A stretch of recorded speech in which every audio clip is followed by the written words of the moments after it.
doing leadership in an organization that has so many stakeholders and so many people who are depending in some way or another on your decisions around October, because obviously there's a lot going on in Amsterdam, and a lot of people with a lot of interests that need to be facilitated. So I think, being a duo directing team is something I from when we started, I'm telling that to everyone.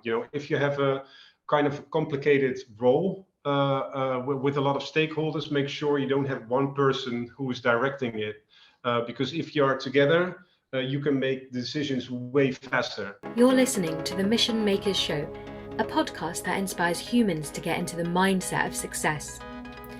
My name's Farah Nanji, and I'm the founder of a business in the motorsports industry that explores leadership lessons from things like Formula One.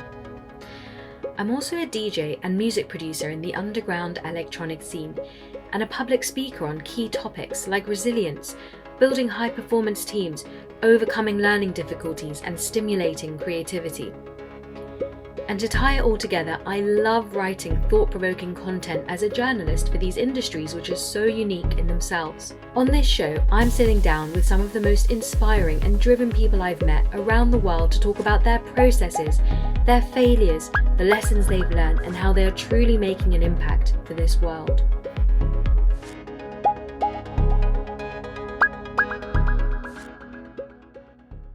So it's been a while, and I hope you guys have had a great summer and a good start to the autumn. I've been super busy in the last few months, DJing and making music all over Europe in the summer. I was also really lucky to be moderating at Davos earlier on in May, and I was also producing podcasts for brands, which you'll hear a little bit more about soon. We've also been organising a lot of motorsport experiences for Regents Racing, and of course we've been busy producing the next season of Mission Makers, which is kickstarting in a couple of weeks' time with some of the panels that I was moderating in Davos this year, including a really, really special interview with Deepak Chopra on the spiritual codes of success. But let's talk about today's special episode.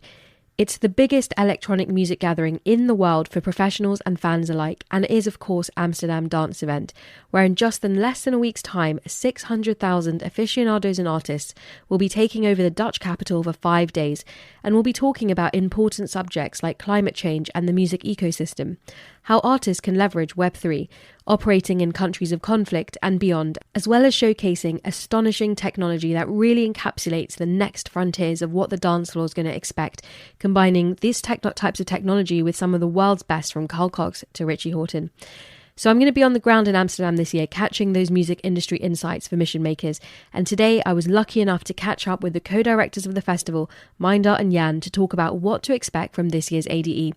So let's dive in. And if you're planning to be in Amsterdam, then do give me a shout. So thank you guys both so much for joining us. We're delighted to welcome Meindert and Jan to the Mission Makers podcast, who are co-directors of Amsterdam Dance Event. And we're speaking just a couple of weeks before the event. So, this year's conference is finally back in full throttle after a turbulent couple of years with the pandemic. So guys, how has been, the process of organizing, and what are you both most excited about this year during ADE? Well, the process was for this year was pretty good. Obviously, we had two quite difficult years. Jan and I started being a co-director of ADE in December 2019. So the timing was not, optimal, so to say. So we after we started, we envisioned, we had the strategy for the year 2020, and then COVID came. That went into a deep drawer. Then we had a digital edition, which was purely online for the festival and the conference.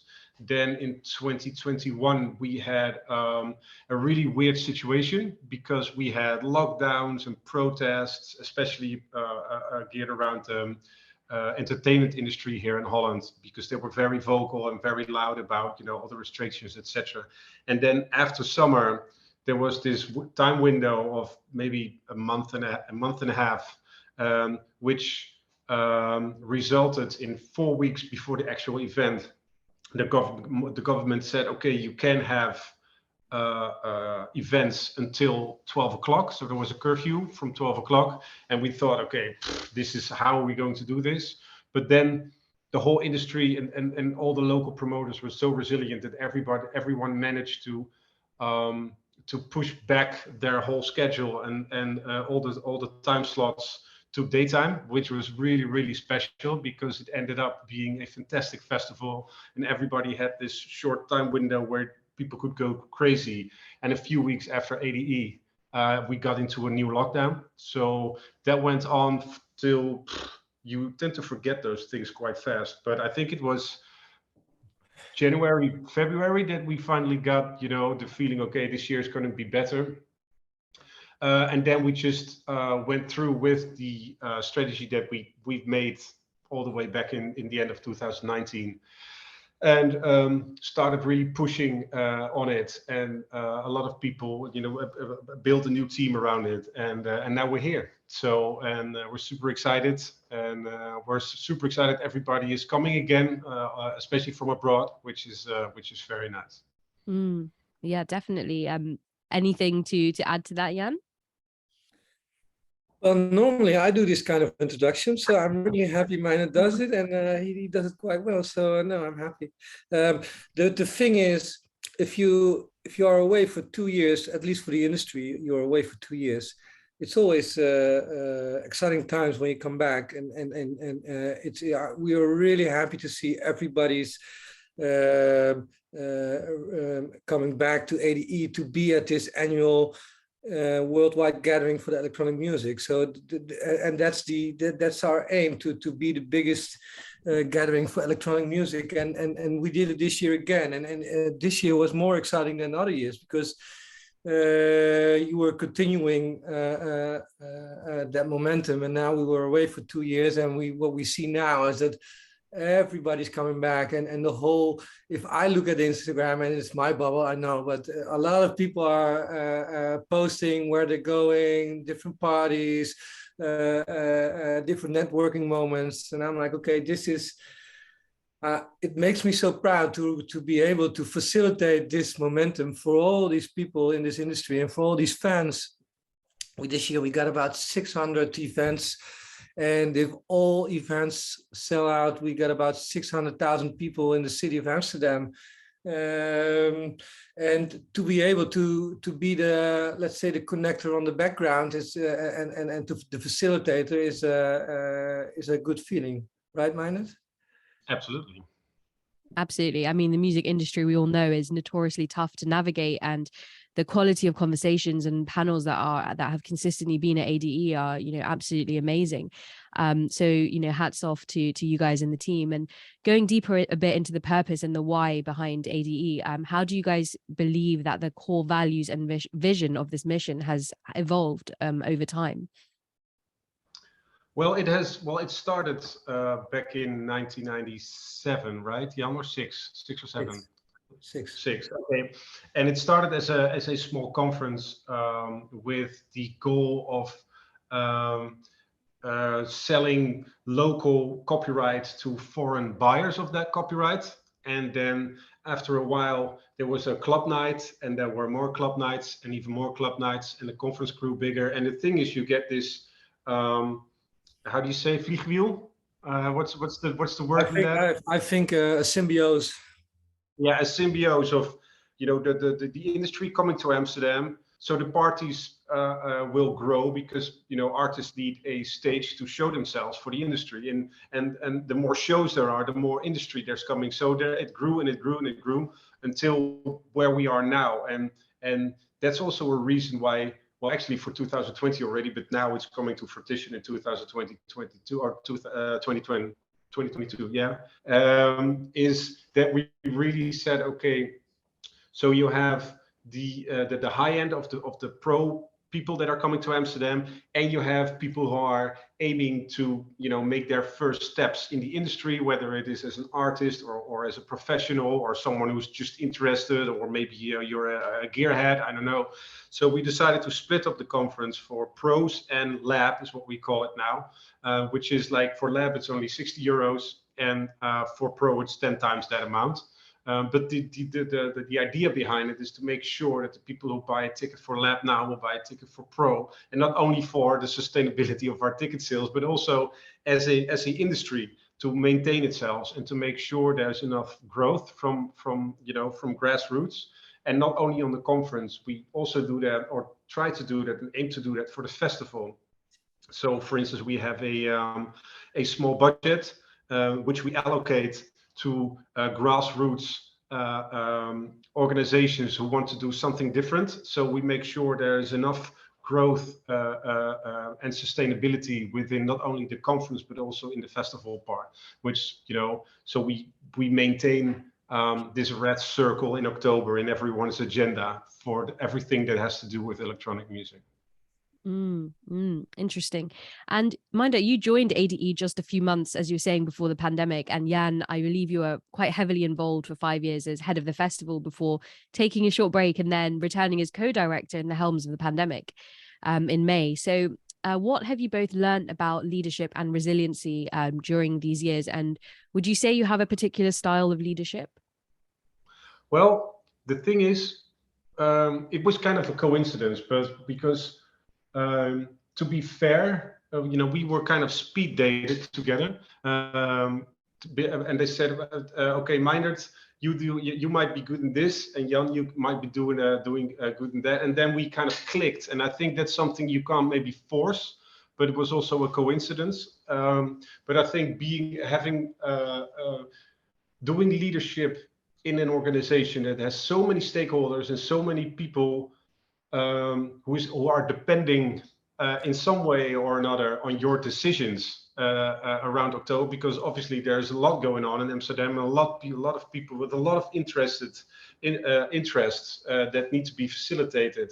So I think, you know, being a duo directing team is something I you know, from when we started, I'm telling that to everyone. You know, if you have a kind of complicated role with a lot of stakeholders, make sure you don't have one person who is directing it, because if you are together, you can make decisions way faster and way not only better but also faster. So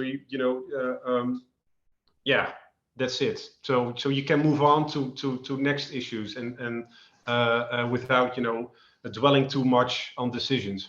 Yeah. In terms of leadership, I think we both are really good at giving responsibility to our team. So ADE is we got a small core team, and we got a lot of events and a lot of and we will not be able to know all the details of everything that's going on during ADE. So what you have to have is create parameters. Is it the right word? Yeah. To have your team leads to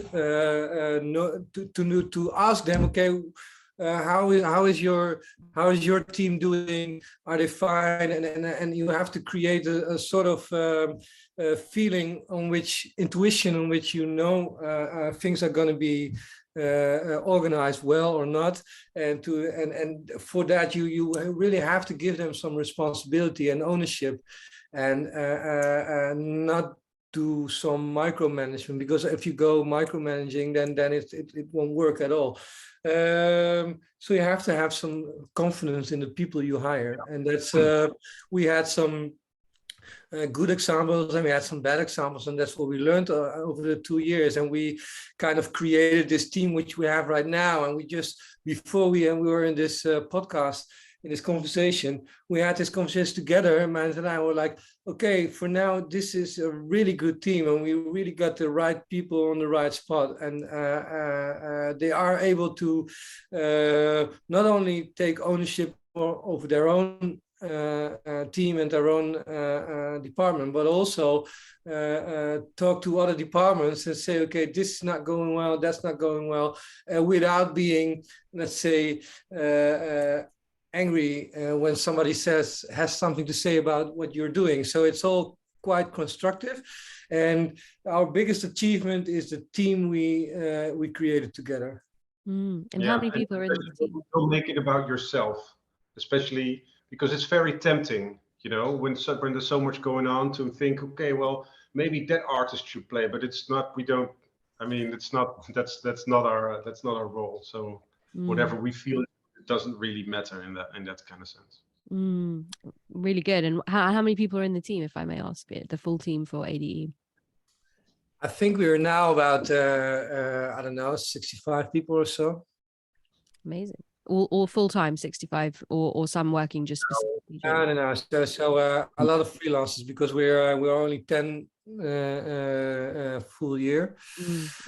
And so it builds up to 65 around October. And still a lot of, let's say, employees for just a week, you know. So that's still a couple of hundred extra. But 65 for, let's say, 3-4 months, I guess. Amazing. And Meindert, I noticed that you were a very highly acclaimed CMO at Spinning Records for 10 years. So I'm curious to know what sort of influences and learnings you might bring, or you have been bringing to the marketing strategy at ADE. Well, it's funny that you say it, because I wanted to say that, and for your last question, because it's something, I took away from Ilko, who was the former CEO of Spinning Records. What I learned from him is that give ownership to the people in your organization, and don't try to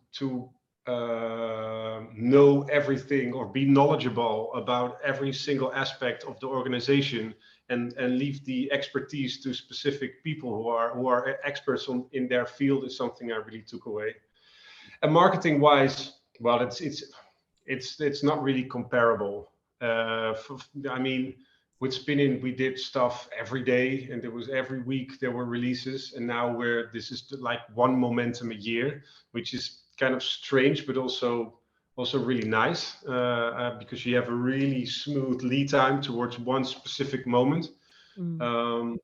So yeah, I don't think it's really comparable, because with Spinning, what I tried there is really build a community and communicate with them every day. But with ADE, you have to be realistic that, in October, that's our moment, and all the spotlights are on us in October, and they're not in November and December. Then the spotlights go to someone else, and I think you don't need to pretend that that you have to take the stage during that period, because then it's someone else's time. Yeah, no, absolutely. And you touch on a good point. I mean, like, especially founding a lot of businesses and entrepreneurs is hard to kind of, when it grows so big, you need to step out, and you need to surround yourself, obviously, with people that are always smarter than you. Otherwise, you're in the wrong room, as they say, right? And Jan, despite obviously the obvious things like the pandemic, what are some of the biggest challenges that the public doesn't see in running a conference of this caliber? There's so many.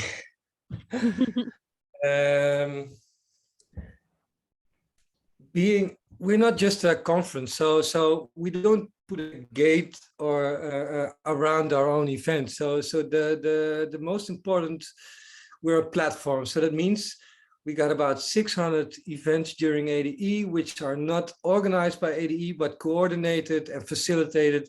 You can see this as an umbrella brand with all promoters under the ADE umbrella. There are a lot of potential conflicts lying around, because you have to get aligned with the city government, with all these promoters, with the artist interest. So a lot of different interests, and you all have to get aligned to really organize this. So being a platform with all these different stakeholders takes a lot of relation management, a lot of stakeholder management, with all different kinds of people, and I think that's a challenge every year, and this year it was a challenge as well. But being away for 2 years and having had COVID as everybody saw the pandemic, and experienced the pandemic, and everybody now is a little bit more aligned than they used to be in the past, because everyone's like, okay, we can't take it for granted that ADE is here. It was a bit easier on that side, to be honest, but yeah, it still is. There's so many people involved in organizing ADE, and it's not our own event. We own the conference, and we organize these two conferences, and we curate our arts and culture program, which is our cross-cultural program. and we coordinate the festival. So we got a lot of different hats on, and sometimes these hats can get a little bit confusing for us as well as being director. But yeah, in the end, we take over the city for 5 days, and it's going to be a black and yellow city, and the whole industry and all the fans from all over the world are coming to Amsterdam to really enjoy this unique platform festival and conference. So yeah, we're really happy to see that happen in just less than 2 weeks. Oh man, less than 2 weeks. It sounds sounds nearby, right? Hey, I hope you're enjoying today's show, and of course, if you are, a little review or share with your friends would be much appreciated. But I just want to take a quick pause to share some interesting news that Mission Makers has unexpectedly grown into becoming a boutique podcast agency. And for the last year and a half, we've secretly been producing content for some high-impact brands, from tech unicorns in Silicon Valley to disruptive companies at Davos. So if you're thinking of starting your own show and you're looking for some help, then send us a message, because we would absolutely love to bring your story to life and help you amplify your content while really connecting on a much deeper level with your audiences.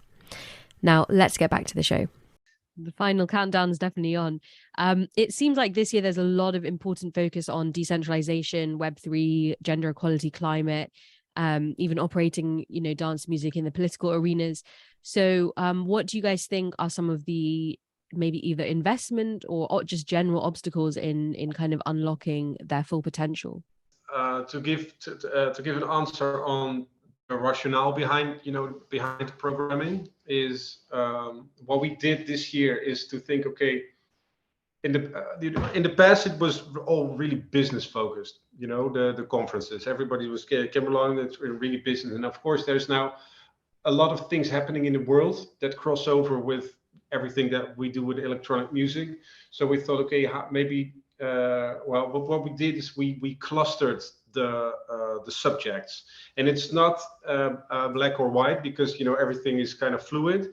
But we thought, okay, let's have this one cluster built around the business, so the whole value chain of electronic music, and then have one cluster about future, because that's really something that's an important subject over the past 2 years. So everything regarding, like you said, with Web3, NFTs, but also startups, that was something from a few years back that's still super relevant. So we have a startup competition, and then everything that's more, how do you call it, Jan? More all the kind of awareness slash social slash how do you call that? What's a good name for that in English? Impact? Yeah, that's a good one. Yeah, more of an impact. We call it more. We call it business future world. We put it on the world, but it's not per se geographically, although it sometimes is. So that's the way we thought. Okay, let's make sure we touch on everything that's going on in electronic music this year, because in the end, ADE is also kind of a thermometer within the industry, whether it is on genres or artists, but also subjects that are relevant at this day. Does that answer your question? Yeah, in a way, I guess, yeah, because what I'm sort of looking for is we have these technologies have obviously existed for many years, but they haven't yet reached their full potential, and I suppose perhaps one of the obstacles is knowledge at the end of the day, right? And having access to that knowledge and understanding. So yeah, of course, conferences like this provide that platform for that knowledge to kind of, for that thought leadership to really take place. Do you guys think that consumers of music will ever shift their mindset away from expecting music for free? And if you think that could be achieved, what do you think would be some of the key drivers to achieve that? That's more of a discussion of perceived value for music, and we've come out of like the Web 2 era, where perceived value was, apart from live shows and the experience you have, at coming to a show, everything was kind of out there and just for grabs. And of course that can change, whether you talk about experience in future metaverse, whichever form it will take in the future, but also digital value, which is changing. And I think that's also really a generational thing. I mean, I was, well, no, not not me because I'm too old, because I was buying CDs, and then but people who grow up in the Web 2 era, I think it's a bit, maybe it's going to be hard for them to recognize that something that's digital that can actually have value. But I believe that people who are young now and grow up, they will perceive something digital. They can learn that something which is digital and is on your phone can actually have value. So I think there's a lot of opportunity there. So the perceived value discussion will probably just evolve through new generations, I think. If that answers your question. Definitely. No, it's a very interesting point, because it is about perceived value. And I think you've touched on something really interesting here, which is that, we're talking about a Web 2 generation and a new, Web 3 generation where, banks have been a lot of banks being replaced by digital banks. Children, and the newer generations have a completely different relationship with money when it's not tangible. It's not in our hands. Exactly. Getting that value as a perception from your phone, and in essence, really supporting creators and allowing them to do what they do best. Yeah, and on the conference we have Richie Houghton, who's minting NFTs and tracks at the same time. So he's really explaining what he is into and how he experiments with the new technology. We have Don Diablo on a completely different track, and he's going to do an interview with himself, being a deepfake and doing an interview. We also have a live hologram interview with a big US artist. So we display on that track that I explained on the future track, we try to display all these people on the forefront who are utilizing the technology in ways they think works, in ways they think work for them. And so I think the learnings we take from them will eventually, hopefully, inspire and shape the years to come. Absolutely. We're not only going to talk the talk, because we also got let's say a blend reality. So we got a hybrid. Our conference is going to be hybrid. So people in the metaverse will be able to really attend ADE and have a discussion and interact with the live panel, the physical panel. So we don't only talk the talk, we'll also be walking the walk, and that's a new approach from our side to really see what the future of conferences can be. So we have this holo and this metaverse and these kind of panels in about future innovations, because it's a changing world, and we really want to explore what can we continue, what's valuable and what's not, and people will. Yeah, so it's an interesting addition this year.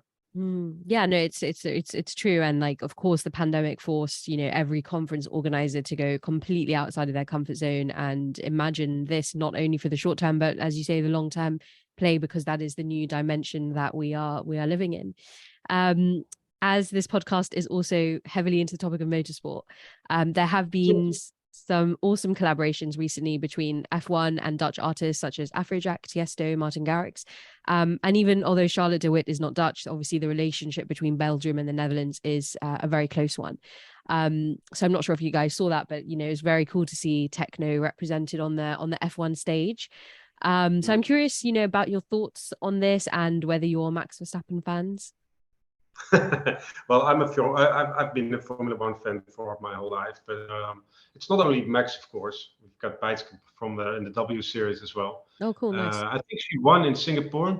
This marks the importance of electronic music nowadays. I think that's the most important lesson we can take from it, because let's say, I don't know, 15 years ago, you could never imagine Formula One would have a DJ. Let's say 20 years ago, a DJ would play on the track itself. So it's Tiesto was the first one at the Olympics 2004. There was the big breakthrough as for DJs with the crossover to sports. Yeah, I believe. That was really a tentpole moment regarding that. I think there was just after he did the first solo show, because that was also unheard of in that time, and then he did the opening of the Olympics. in Greece, if I recall well. And then it was done more often. Yeah. So like what Jan says, it really emphasizes the importance of electronic music. And of course, you know, it's music that has a lot of energy, and of course that's also quite at the core of what motorsports is. Yeah, definitely. Yeah, it's super cool to see it, exactly as you say. I mean, electronic music is everywhere. So it's just amazing to see how it can impact sports as well. And even drivers who obviously listen as well to, you know, this kind of music to kind of prepare their mind before races and stuff. Yeah. And lastly, I would like to ask you guys, what restaurant do you recommend the most for people visiting ADE in Amsterdam? I'm sure you get asked this question a lot, but I have to ask you. Yeah, that's what you want to know yourself, of course. Well, to be honest, I'm a gastronomical zero. Like I know nothing about food, so I have to pass this question to Jan Willem. But what's your favorite place to eat, even if it's not like fancy or like whatever, like you know, just a like a cool. I like bars where you have those in London a lot. You know, bars where you can buy a hamburger, and I'm fine with that. I know it's really tasteless, but that's me. I don't know. If you're going to ADE and you just want to eat quite fast and have a good meal and really be in a traditional Amsterdam place, I would go to the Zeedijk, and you got Namke over there. I used to live there for quite a few years, and I was there a few I don't know 2 or 3 weeks ago. I was like, oh, I really miss it. I don't live there anymore. So, but it's a traditional Chinese food, but really good and really fast and all fresh and a lot of duck and that kind of and it's just amazing. And the people are really, they don't like customers, so it's always a nice experience being there. You will be out in like, I don't know, half an hour, 40 minutes, but food's good. Yeah, so I always like being there. It's just like a little bit awkward, but yeah, it's typically Dutch, by the way.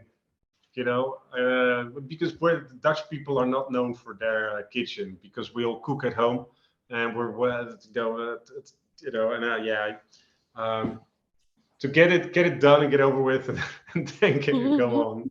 Yeah. And if you prefer having like a really nice restaurant on a nice spot, I would go to Helling 7, which is on the north side of Amsterdam. It looks over the harbor, and it got a really nice terrace. And the food's like they cook on a wooden oven and stuff like that. It's like an indoor barbecue. It's really good food and nice ambience. And